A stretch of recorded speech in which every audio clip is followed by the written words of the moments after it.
I want to kind of transition from that to our next part, uh, with the athletes you've dealt with.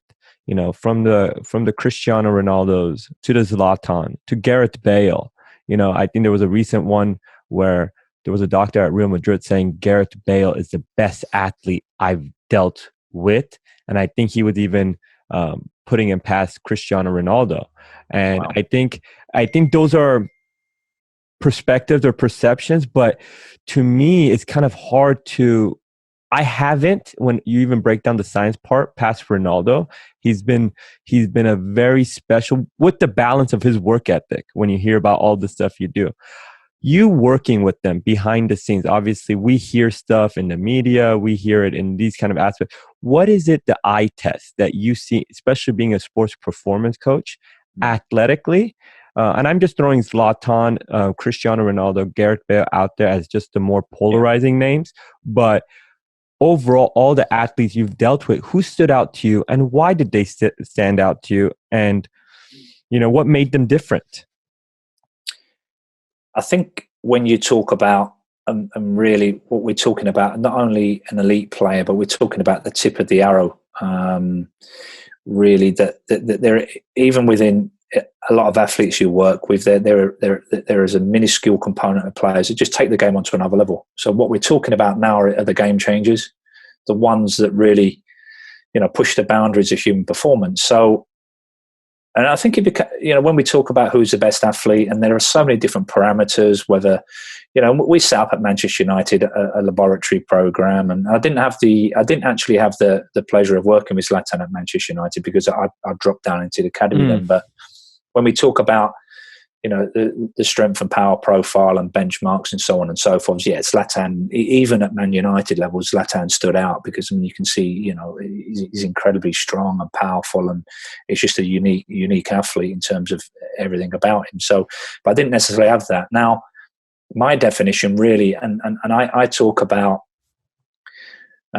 two things really beyond everything else, and we accept that at the top level that these guys are going to be incredibly strong and incredibly powerful and quick and everything that goes with that. But the two things I look for, certainly number one will be robustness or resilience. Now, when we talk about the greats and we talk about the great athletes, and we have to think about longevity in their career. So for me, it's got to be Cristiano Ronaldo. And the reason being, Sean, is because his ability to sustain performance week after week, season after season at Manchester United. One of the key metrics I look at in terms of, the elite players and what we call the high performance players will be, what I call, the number of days per game. So what that looks at is that over the season, the duration of the season, how many days do they average between games? And at Manchester United, Cristiano Ronaldo, I think he averaged a game every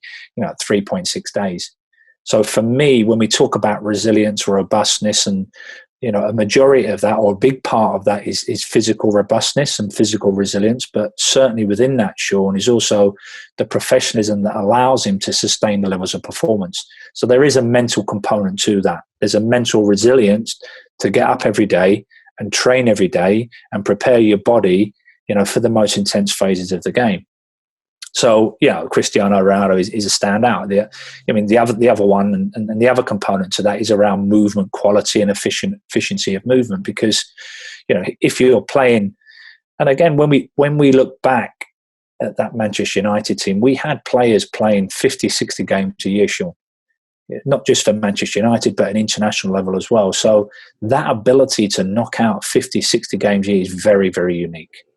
And again, to sustain that level of performance over a long period of time. And you've got to be an efficient mover, and you've got to have a level of efficiency as an athlete to absorb forces, to withstand forces, and obviously to be efficient in movement.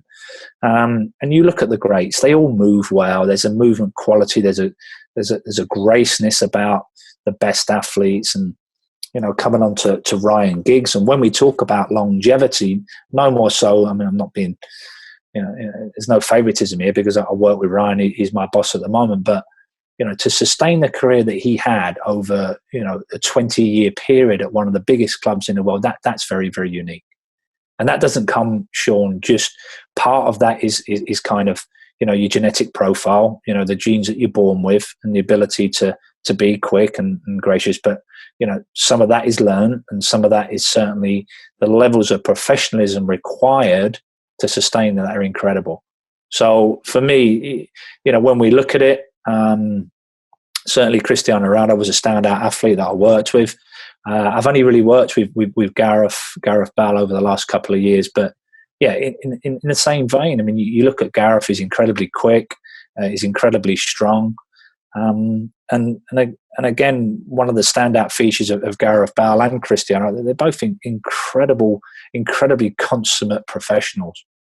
You know, don't go out, you know, partying and drinking, and look after themselves, ensure that all the kind of peripheral support, the ancillary support is around them. And it comes back a little bit to your Carlos Queiroz quote, is that, you know, yes, we provided everything for the players, but there's also a self-management strategy. So Cristiano Ronaldo was the first one in a training every day.